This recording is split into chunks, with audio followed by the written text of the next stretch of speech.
لرضاء الله تعالى وشفاعة النبي صلى الله عليه وآله وسلم في دين والدنيا والآخرة، وإلى حضرة النبي وأهل بيته الكرام والصحابة والكرامة والتابعين وتابع التابعين من الأولياء والعلماء والشهداء والصالحين، وخصوصا إلى روح قطب العلوم بحامد محمد بن محمد الغزالي، وقطب الأحوال أبي يزيد البسطامي طيفر بن عيسى، وقطب المقام سيد الشيخ عبد القادر الجيلاني، وقطب الأكوان سيد الشيخ محمد بن عبد الكريم القادري الحسني يسمن المداني، وخليفته مولانا الشيخ محمد أرشد بن عبد الله البنجري كرم بيان، ثم إلى روح شيخ والأنوار من الحج إسماعيل البنجري، وإلى روح الشيخ زين العلمي بن عبد الصمد البنجري، ثم إلى روح الشيخ الشعراني، ثم إلى روح الشيخ سلمان بن موريا، ثم إلى روح الشيخ سلمان بن حاجي عبد الجليل، ثم إلى روح الشيخ شرواني عبد الباقل،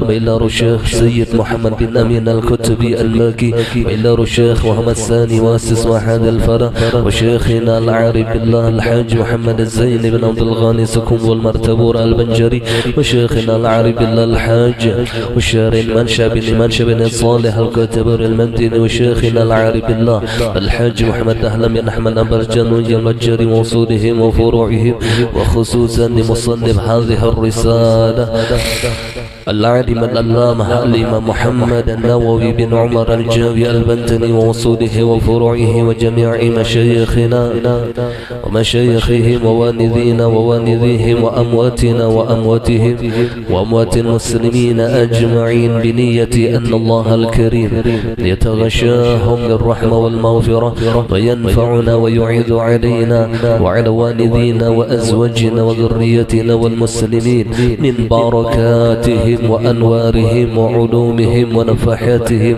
وخصوصيتهم وكراماتهم، ويحمينا بحمايتهم في دين والدنيا والآخرة، وبنية أن الله يرزقنا الفتوح والمنح والرسخ وصلاح الجسد والروح وتوبة النصوح، وبنية أن الله يرزقنا الإخلاص في طلب العلم وفي نشره وفي جميع الطاعات والعبادات على هذه النية وعلى كل ما نوى به أسلافنا الصالحون، وإلى حضرة النبي خير البرية بسر النبي وآل النبي وبسر سورة الفاتحة.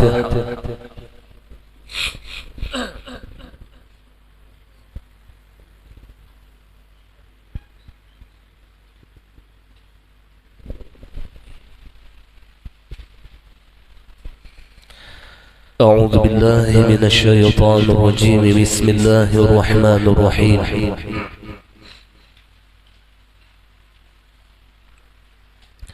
الحمد لله رب العالمين، اللهم صل وسلم على سيدنا محمد الأمين وعلى آله وأصحابه إلى يوم الدين. رب اشرح لي صدري ويسر لي أمري واحلل عقدة من لساني يفقه قولي.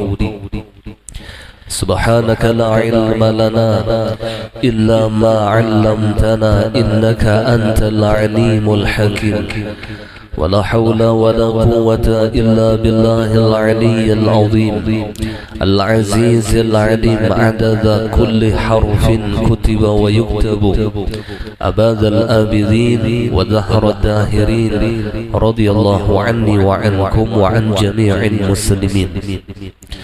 قال المصنف رحمه الله تعالى ونفعنا به وبعلومه في الدارين آمين. Jadikanlah hari ini, yakni hari Jumat, khusus bagi akhirat engkau, dan perbanyaklah membaca wirid di waktu itu.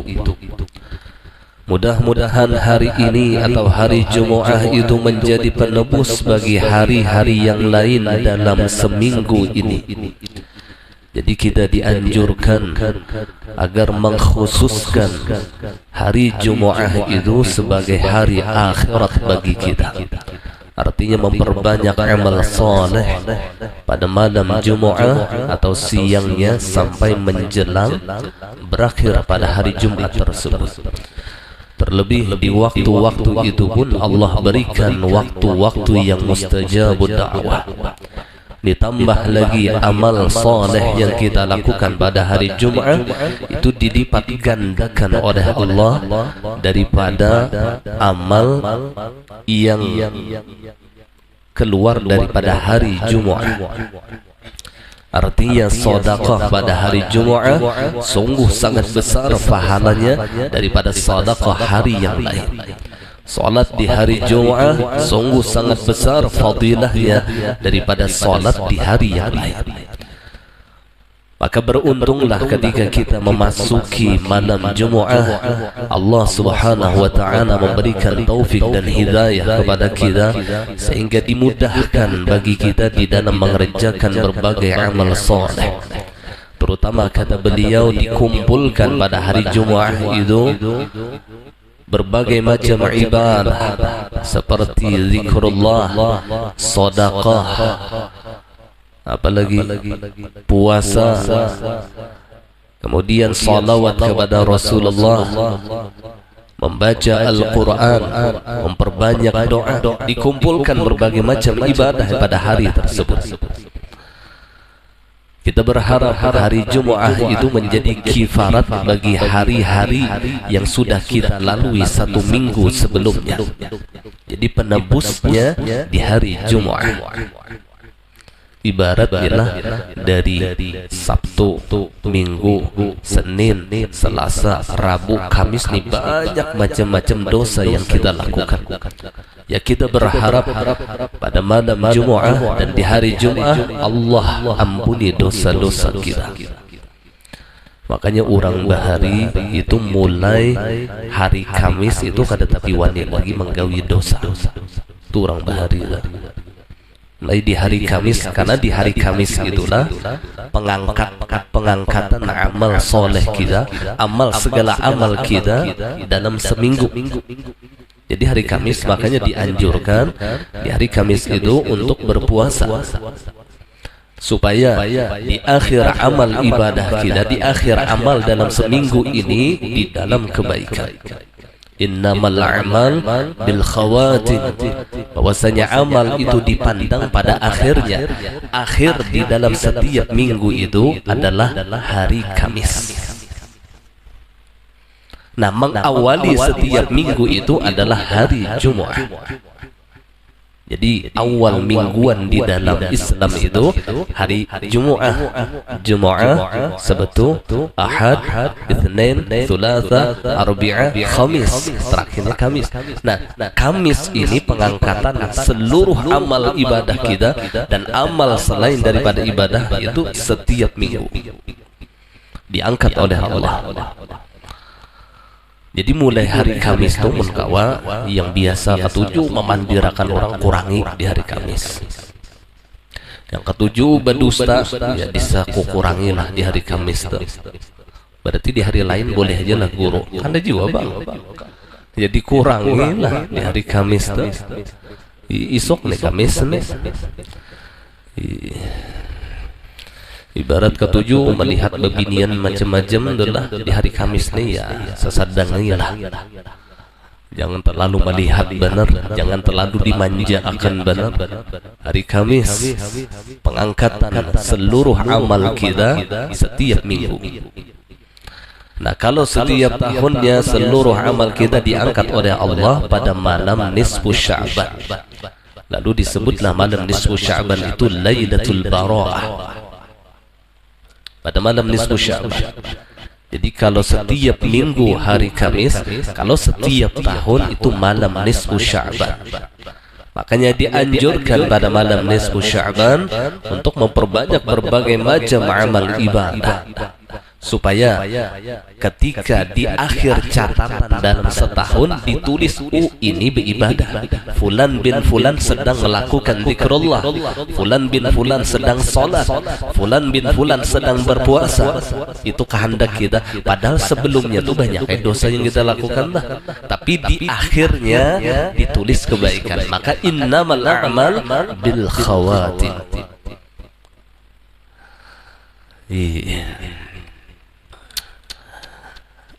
Waktu hidupnya inilah waktu hidupnya membela kelakuan, tapi di akhir hayatnya ternyata ia bisa mengucapkan la ilaha illallah. Kira-kira dosa dahulu dianggap lagi lah. Yang hujungnya ini yang dipandang oleh Allah, hujungnya ini. Makanya kita tidak bisa menyombongkan diri kita dengan amal ibadah kita. Siapa tahu di akhir hayat kita ternyata melakukan dosa dan maksiat. Kita tidak bisa menghinakan, menyepelekan orang yang ahli maksiat. Siapa tahu di akhir hayatnya ternyata ia melakukan amal soleh yang menyebabkan ia masuk surga bi ghairi hisab. Kadang-kadang kita menghinakan orang. Allah, sampai orang yang meninggal di hari Jumat itu kata Rasulullah dimasukkan di dalam golongan syuhada. Orang yang mati syahid, meninggal malam Jumat, meninggal hari Jumat, mati syahid. Arti orang yang mati syahid, ketika ia masuk ke dalam kubur, ia terlepas daripada pertanyaan kubur. Ia diselamatkan oleh Allah daripada huru hara di alam kubur. Jadinya kada dapat siksa. Orang mati syahid yang Allah katakan di dalam Al-Quran, la tahsabanna alladhina qutilu fi sabilillahi amwat bal hum ahya 'inda rabbihim yurzaqun. Jangan kalian menyangka orang yang meninggal di jalan Allah, orang yang mati di dalam keadaan syahid, baik syahid dunia, baik syahid akhirat ataupun syahid dunia dan akhirat. Kan syahid ini ada 3 macam, itulah ada syahid dunia dan akhirat, ada syahid akhirat, ada syahid dunia. Kalau syahid dunia dan akhirat itu orang yang berperang melawan orang kafir semata-mata karena menjunjung perintah Allah dan meninggikan agama Allah, lalu meninggal di medan perang, maka ia dimasukkan syahid dunia dan syahid akhirat. Artinya di dunia orang menyaksikannya sebagai syuhada, di akhirat pun malaikat menyaksikannya sebagai syuhada. Ada orang yang tidak ikut berperang, ia meninggal di atas kasurnya, tapi ia dimasukkan syuhada. Ini yang nyaman nih, berperang kada, berdarah-darah kada, tapi mati syahid. Memang ketika di dunia ia tidak dikenal sebagai syuhada, tapi seluruh para malaikat Allah mengakuinya ia adalah syuhada. Inilah orang yang syahid akhirat. Siapa mereka? Orang yang meninggal dalam keadaan menuntut ilmu, orang yang meninggal di akhir hayatnya mengucapkan la ilaha illallah, orang yang meninggal pada hari Jumat atau malamnya, orang yang meninggal ketika ia melahirkan, orang yang meninggal dalam keadaan tenggelam, orang yang meninggal ketika terbakar, itu mati syahid akhirat. Di dunia ia bukan golongan syuhada, tapi di akhirat ia diakui sebagai syuhada. Ia mendapatkan nikmat di sisi Allah. Wa inda rabbihim yurzaqun, di sisi Tuhan mereka selalu mendapatkan rizki dari Allah. Ada yang ngarannya syahid dunia. Syahid dunia ini orang yang berperang melawan orang kafir, tapi tujuannya bukan karena Allah.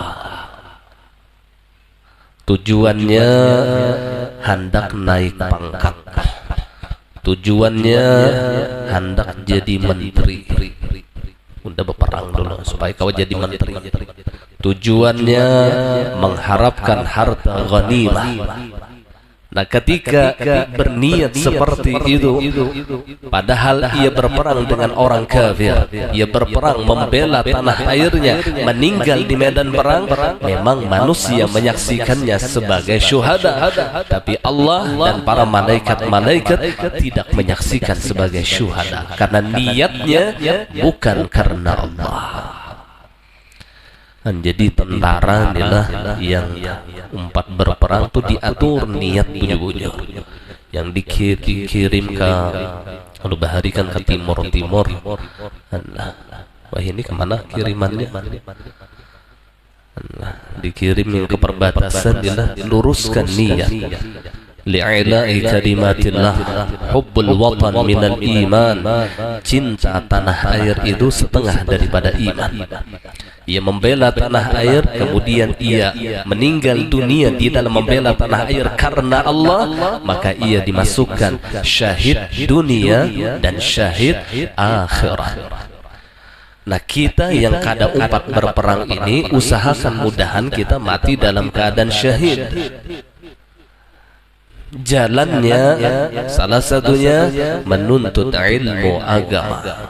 Ujar Rasulullah, man mata fahuwa ala hadhil harah fahuwa syahid. Barang siapa meninggal dalam keadaan menuntut ilmu, maka dipastikan ia meninggal dalam keadaan syahid.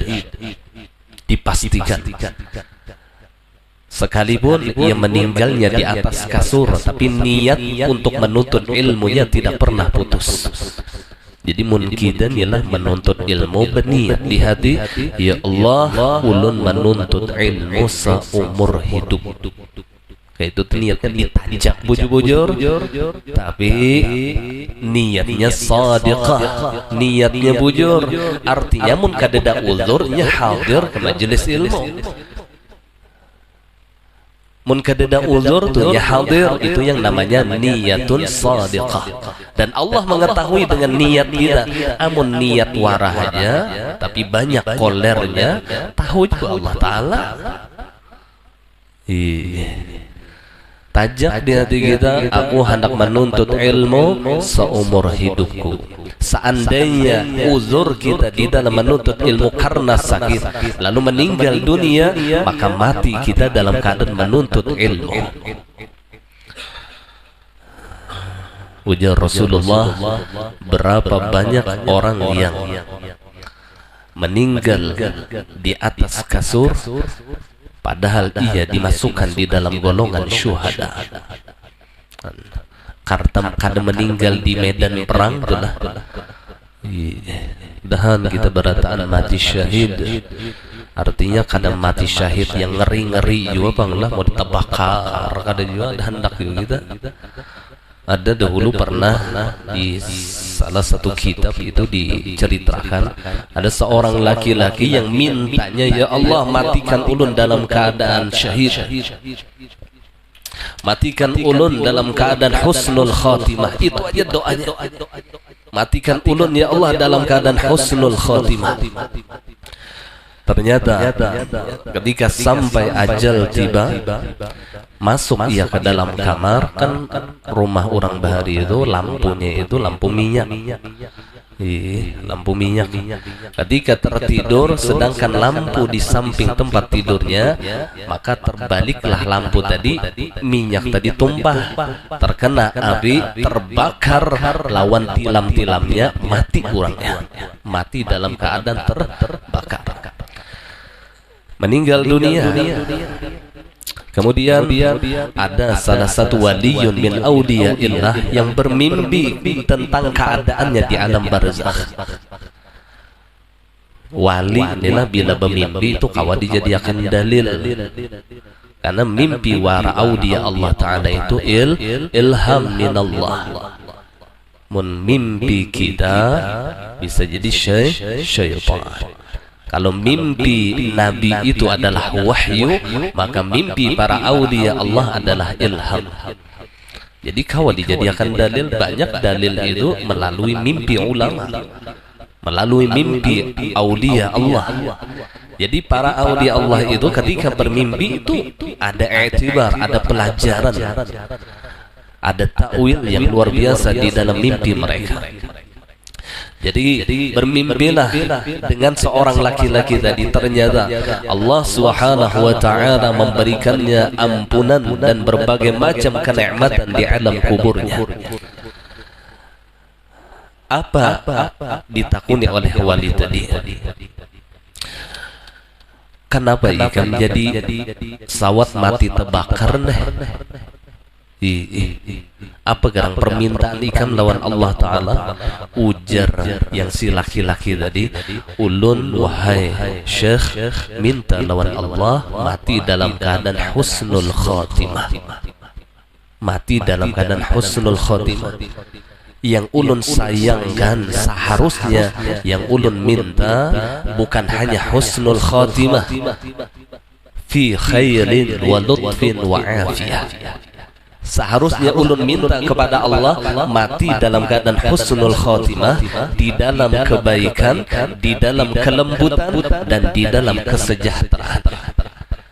Maka berkatalah seorang laki-laki tadi, jikalau engkau meminta husnul khatimah, maka mintalah di dalam kebaikan, di dalam kelembutan, dan di dalam keafiatan. Jangan hanya sekadar husnul khatimah. Jadi husnul khatimah belum cukup lagi. Makanya di tartibul Fatihah banyak kelola annallah yarzuqunal husnal khatimah fi khairin wa lutfin wa afiyah. Mudah-mudahan dengan berkah Fatihah kan ada Allah memberikan kami husnul khatimah fi khairin, di dalam kebaikan, wa lutfin, di dalam kelembutan, wa afiyah, dan di dalam kesejahteraan. Takutan juga kita mun mati terbakar tinggalan. Bujur aja husnul khatimah cuman dilihat orang rasa ada nyaman. Ya Allah ya Rasulullah, mudahan Allah selamatkan kita. Kita kada tahu nang kayak apa akhir hayat kita. Yang jelas kita minta lawan Allah, mudah-mudahan Allah menutup akhir hayat kita dengan tutupan yang indah, husnul khatimah, di dalam kebaikan, di dalam kelembutan, di dalam keafiatan, di dalam kesejahteraan. Rahatan baca Quran enggak meninggal, rahatan duduk bamaulitan enggak meninggal.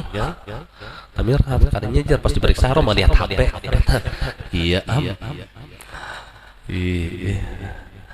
rahatan berzikir kah? Maka Nabi inilah memadahkan yamutul mar'u ada ma'asya adaih. Matinya seseorang itu atas apa kebiasaannya ketika hidupnya, apa yang ia hobi ketika hidupnya, maka berpotensi itu menjadi akhir hayatnya. Apa hobinya?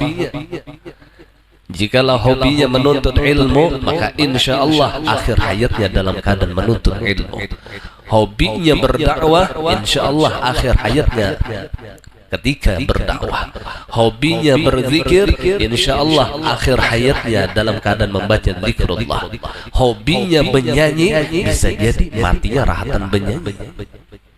Hobinya bajualan hanya kada sing tuntungan, bisa jadi rahatan bajualan mati. Apa yang kita jadikan hobi, maka itu menjadi potensi besar akhir hayat kita.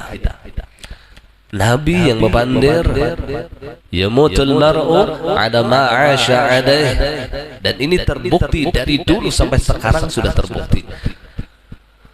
Lihat orang-orang soleh, mereka wafat dalam keadaan yang indah.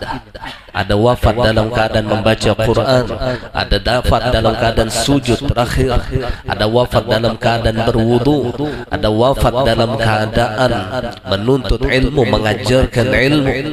Karena hobi mereka ketika hidup memang seperti itu.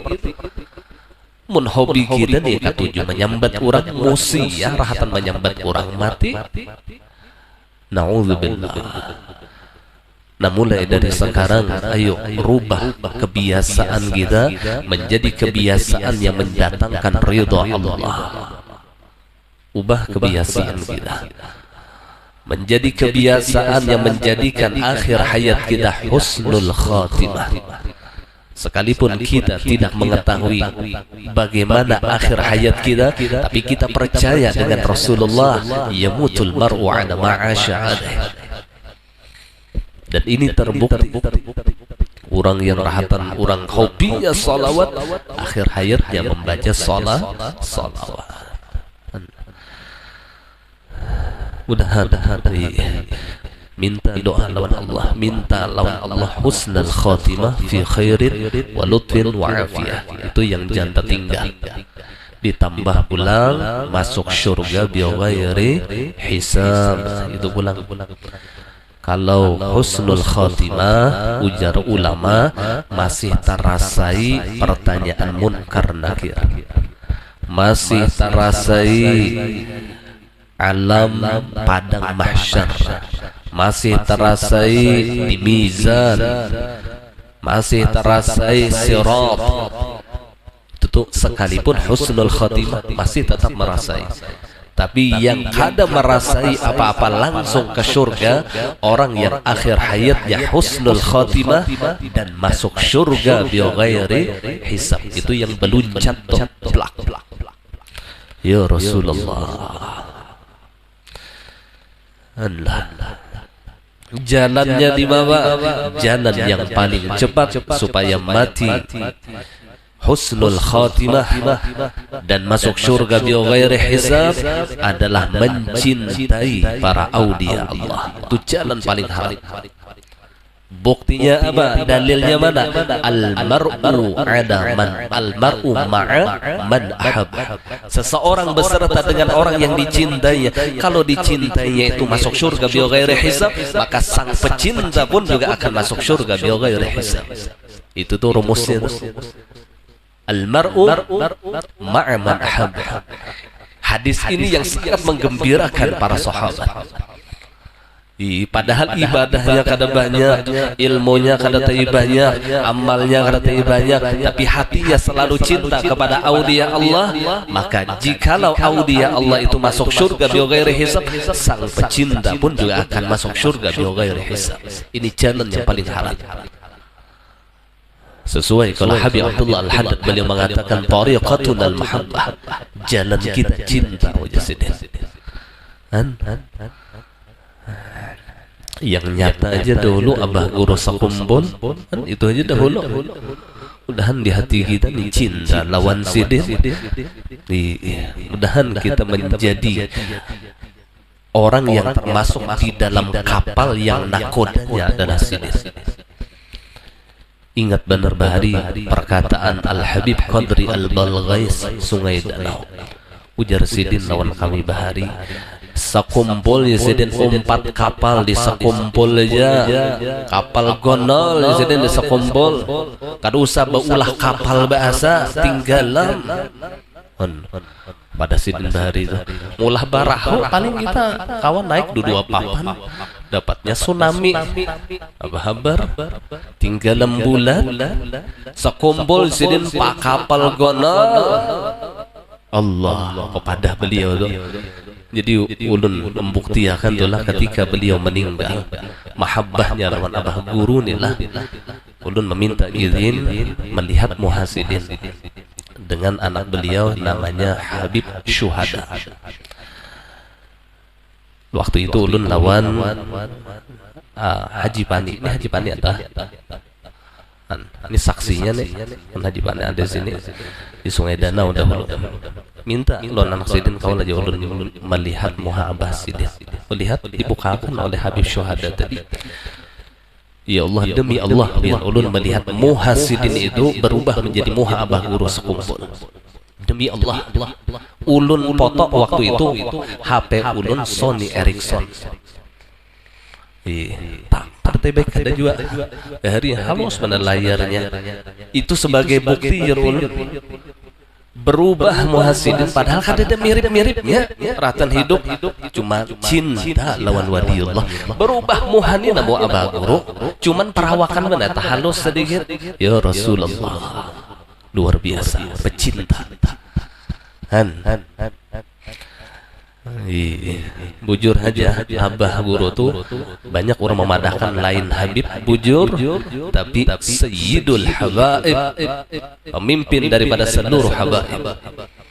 Bujur lain Habib, tapi Sayyidul Habaib apa ngarannya? Habib Bayu. Ya Allah.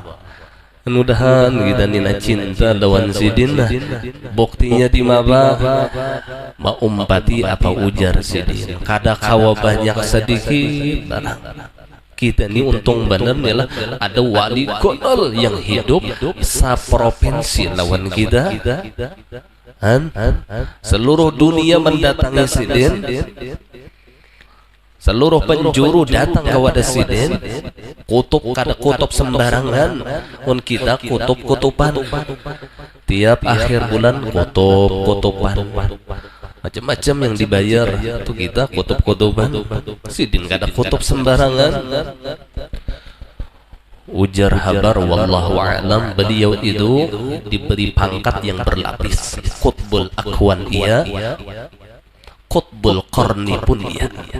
Allah, pangkat berlapis gitu. Siapa yang kau ngalih dari Bari sampai Wahini aja ngalih dicari yang kau pangkat berlapis tuh, yang kutub per 300 tahun sidin, ampunnya kutub per 100 tahun ke sidin juga. Ya Rasulullah, ada gegambaran. Makanya ranjaki bahadiah Fatihah gasal sidin. Dalam sehari itu jangan kadang mengirimi sidin ila hadrat Nabi khususan di syekhina saqumbul al-Fatihah. Itu aja sampai ya, biar kadang nyambat ngaran sidin sampai aja malaikat tuh paham aja. Kalau bang harus bebinjar hadapan juga urus saqumbul al-Fatihah sampai insyaallah. Jangan takutan dia sampai ya. Karena ada tuh kena sidin beelang kami mimpi kita ada tuh beelang tuh himong tuh tandanya tuh.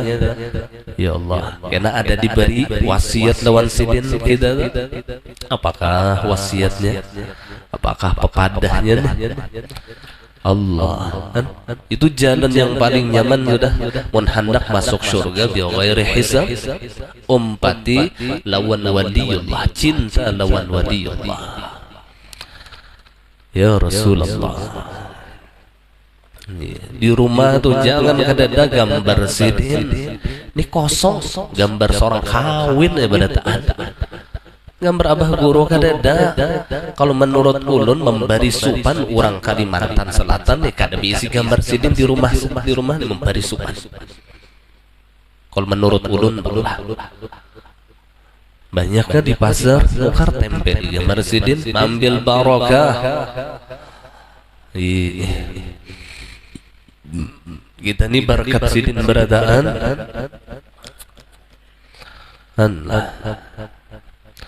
Bahari ulun betakun lawan guru ulun. Ya Abah Haji Abdullah Basya. Jadi syarat mobil ya, kendaraan, syarat mobil. Betakun kalau bang ada wafaknya pada akan sidin gambar Abah Guru sidin diandak di mobil. Ulun waktu umroh gitu juga.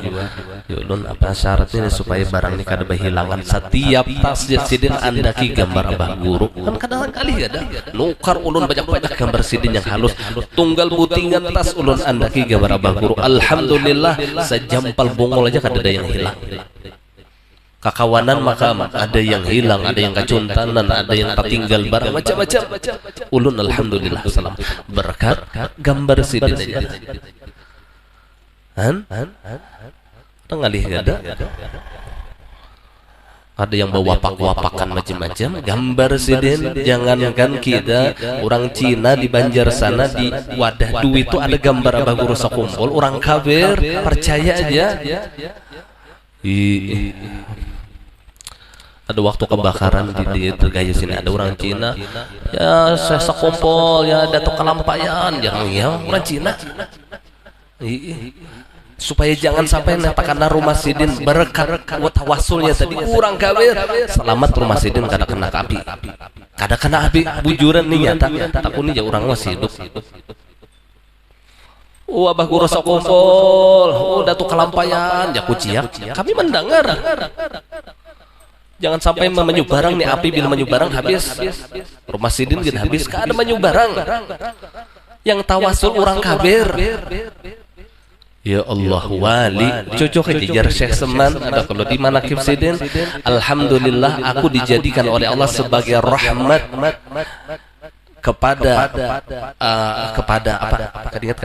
bahkan kepada orang kafir sekalipun. Ada kalau di ujung manakib sini bahkan kepada orang kafir sekalipun. Jadi orang kafir ini tetap dapat rahmat dari waliullah.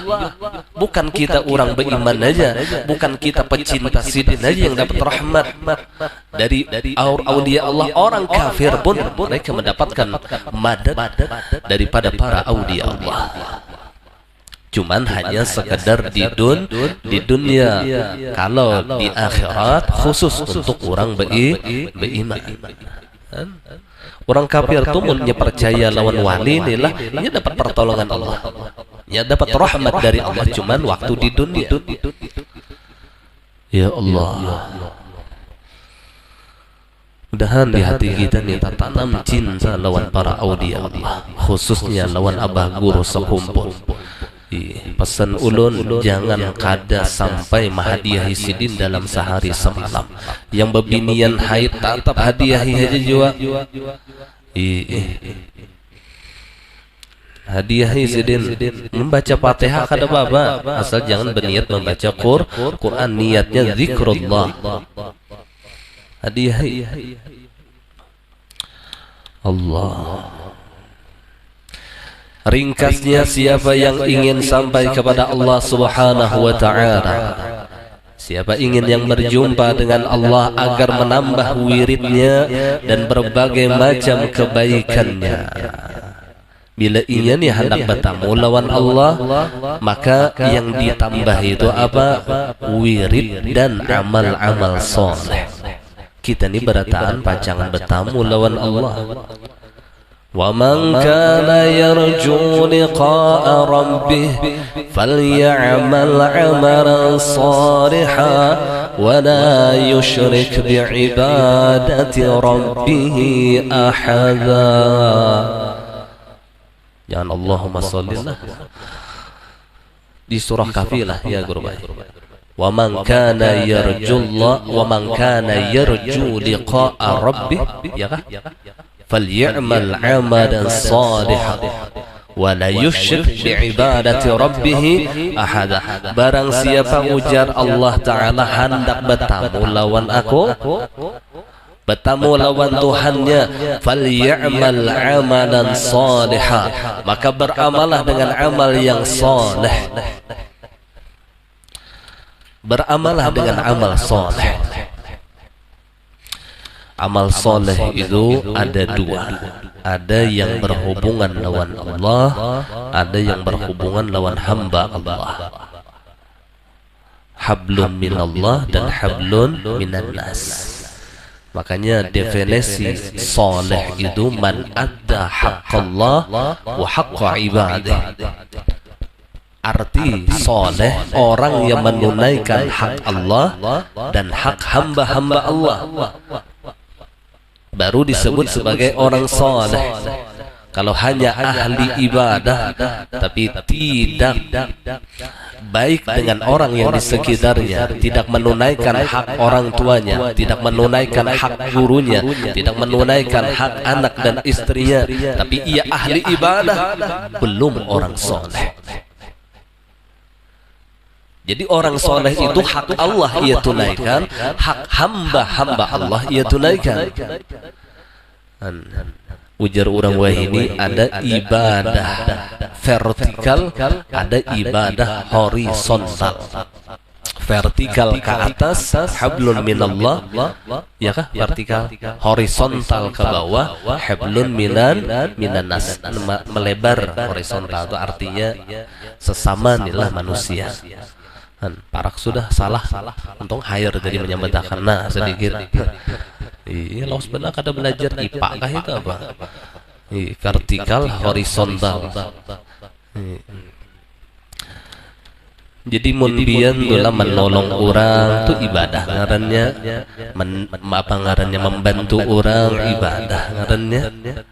Jadi kalau pang yang ibadah ni duduk di sajadah membaca la ilaha illallah ada.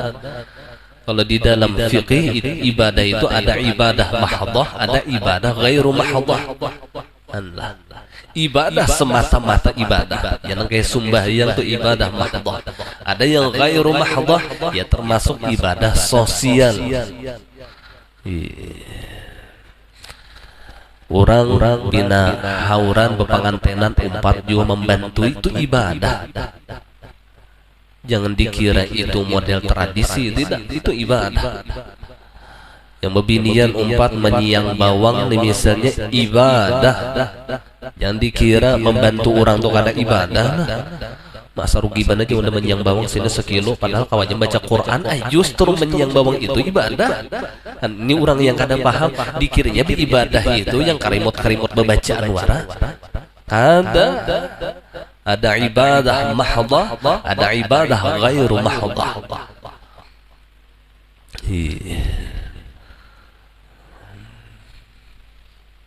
Bahkan terkadang lebih utama ibadah yang manfaatnya itu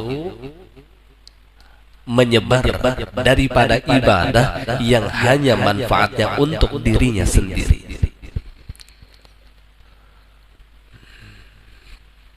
Ibadah yang afdal itu ada di dalam kaidah usul fikih itu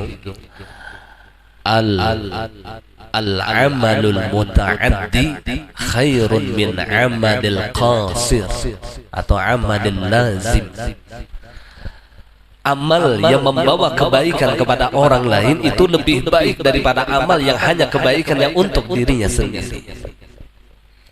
Amal yang membawa kebaikan untuk orang lain itu lebih utama, lebih baik daripada amal yang hanya kebaikannya untuk dirinya sendiri. Ya Rasulullah,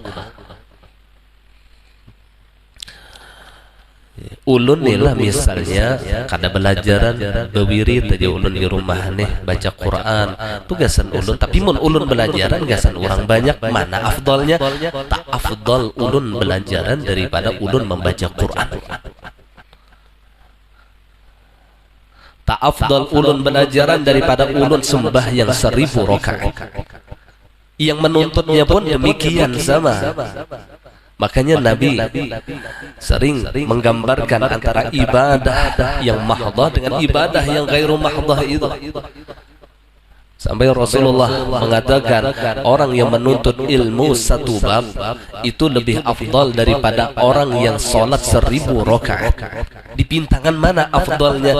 Dipintangan ilmu itu bukan hanya manfaatnya untuk dirinya sendiri, tapi pun akan memberi manfaat kepada orang lain. Ada gasan kita aja kada pian lah menuntut ilmu sampaikan kena lawan anak bini yang bebinian sampaikan lawan laki lawan anaknya nih misalnya. Jadi bukan hanya untuk diri kita tapi untuk orang lain. Ini menjadikan menuntut ilmu itu menjadi pahala yang begitu besar daripada ibadah-ibadah yang lain. Ya Rasulullah. Jadi ringkasnya, siapa yang ingin berjumpa dengan Allah, falyamal amalan salihan wa la yusyrik bi'ibadati rabbih ahada. Dan jangan engkau mensyarikatkan dengan ibadahmu kepada Allah akan sesuatu jua pun. Jangan syirik di hati inilah. Jangan hendak minta puji lawan orang beribadah nih. Jangan hendak minta tangguh berbuat kebaikan demikian. Jangan hendak minta sambat bila orang kada menyambat, kada laginya berbuat baik. Ini akan merusak akan amal ibadah kita.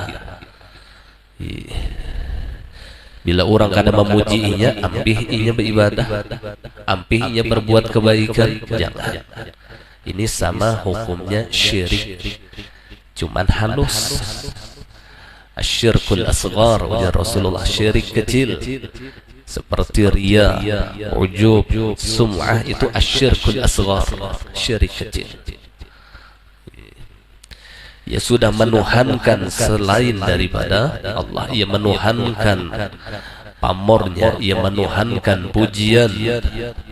Na'udzubillah. Kemudian karena apabila Allah Subhanahu wa ta'ala mencintai seorang hamba, nah ini cirinya, hendak tahu ciri Allah mencintai seorang hamba nih apa? Allah Subhanahu wa ta'ala akan menjadikannya sebagai pelaku amal-amal utama, dan apabila Allah Subhanahu wa ta'ala membencinya, Allah Subhanahu wa ta'ala akan menjadikannya pelaku amal-amal buruk dalam waktu-waktu yang mulia itu.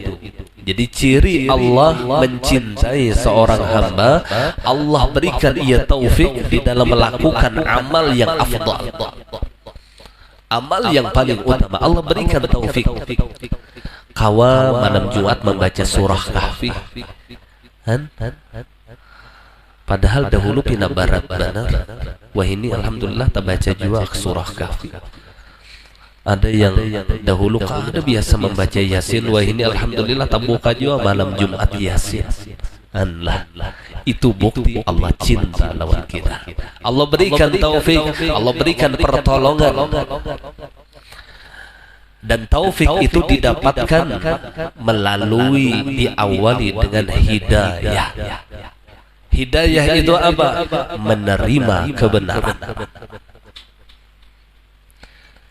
Dari mana menerima kebenaran? Dari menuntut ilmu. Jadi kita ini yang asal inilah menuntut ilmu, yang disampaikan oleh guru kita kan seluruhnya kebenaran. Terima aja terus, terima aja terus. Jangan benci dengan kebenaran, jangan tidak mau mendengarkan kebenaran. Terima aja kebenaran tadi yang disebut dengan tawadhu. Tawadhu itu qabulul haq, menerima kebenaran. Makanya orang yang menuntut ilmu itu insyaallah minal mutawadhi'in, orang yang tawadhu. Yang kada hakun menuntut ilmu itu yang kada hakun menerima kebenaran. Minal mutakabbirin, ini orang yang sombong. Nyakoler mendengar nasihat, padahal nasihat itu kebenaran. Nyakoler mendengar ilmu, padahal ilmu itu adalah kebenaran. Ketika ia sudah mendapatkan hidayah, tahu sudah malam Jumat bagus kalinya. Harap kalinya baca surah Kahfi malam Jumat. Ini karena mendengar, menerima kebenaran dia. Timbul hidayah. Nah, hidayah sudah dapat, tinggal taufik.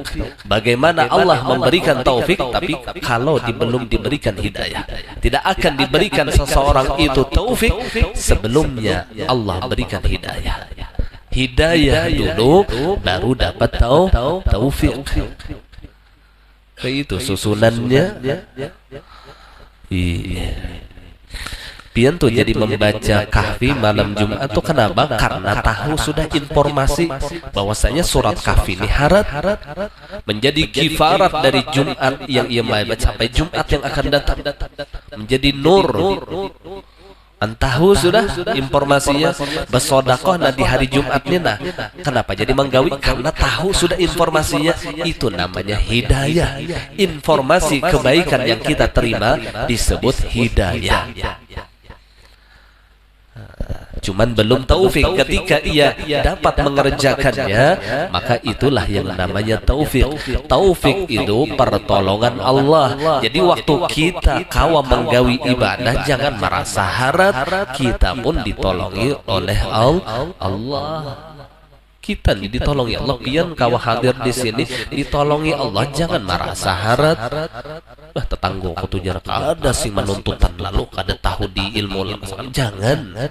Pantangan seorang hanya sekali hadir menuntut ilmu, di paharatnya sudah hanya sekali turun.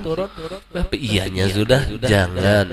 Kita pun kawa hadir ini karena pertolongan Allah. Jaga hati kita. Jangan merasa bangga, jangan ada ujub, jangan merasa lebih baik daripada orang lain. Dan ini nih, bila hati ini kada dijaga, hancur terus amal ibadah kita. Kita ditolong Allah. Orang yang ditolong ini jangan merasa bangga. Yang sepatutnya merasa bangga zat yang bernama Al-Mu'in, orang yang menolong. yang ditolong nih bangga itu kapipintaran pian tuh lamas pian deh ditolong orang selamat pian alhamdulillah ya Allah hebatnya ulun selamat bongol. Harusnya berterima kasih lawan yang tukang tolong. Apa ucapannya? Alhamdulillah ya Allah pian kawaman pian menolongi ulun kawa menuntut ilmu. Itu seharusnya, bukan alhamdulillah dasar harat ya undang. Orang kada paham di masalah taufik dan hidayah ini. Ngaran aja taufik, cuman kada sing pahaman. Allah.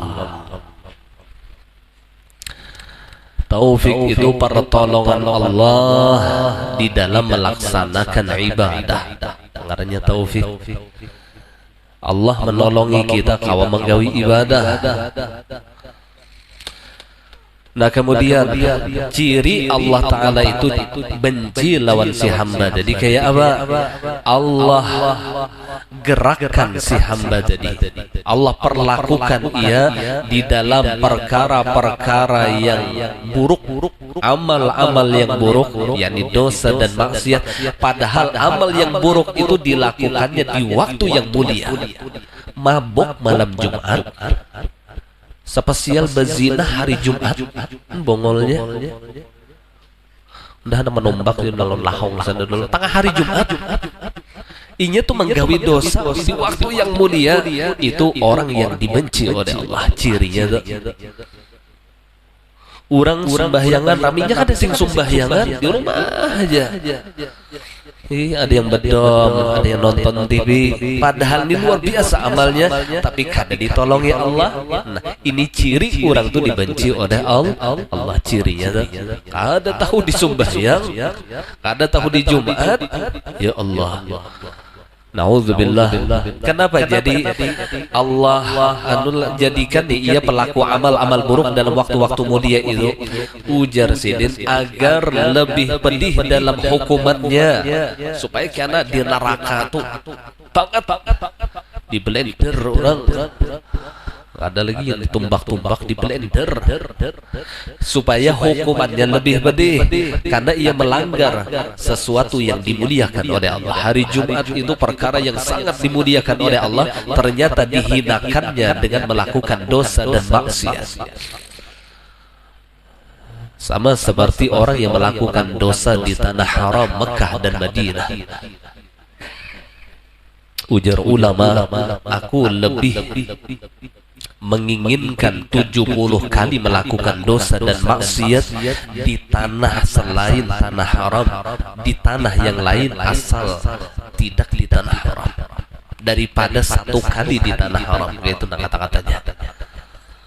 Aku lebih mau melakukan dosa 70 kali di tanah selain daripada tanah haram, daripada 1 kali di tanah haram. Di Madinah adalah menggawi dosa itu konol bener dosanya. Di Makkah ia menggawi dosa konol bener dosanya. Ketika pahalanya itu besar, maka dosanya pun juga besar. Orang yang sholat di Masjidil Haram itu diberikan oleh Allah seperti seperti sholat 100.000 rakaat. Orang yang bersedekah 1 kali itu diberikan kebaikan oleh Allah 100.000 kebaikan. Kali 100.000, kalau dibandingkan 10.000. Bukan hanya pahala, bukan hanya amal soleh, tapi dosa dan maksiat pun kalinya seperti itu. Berzina di tanah haram kali 100.000. Berdusta di tanah haram sekali dikali 100.000. Itu sama. Di tempat yang mulia ia melakukan dosa dan maksiat. Di waktu-waktu yang mulia ia melakukan amal-amal yang buruk.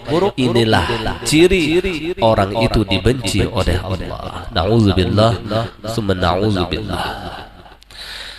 Dan menunjukkan kebenciannya yang sangat karena ia tidak mendapatkan barokah waktu dan melanggar kehormatannya. Kadang mendapatkan barokah waktu Jumat. Wallahu a'lam bissawab. Habis masalah bab Jumat. mohon maaf, ulun minta ridha, minta halal dunia akhirat. Al-Fatihah.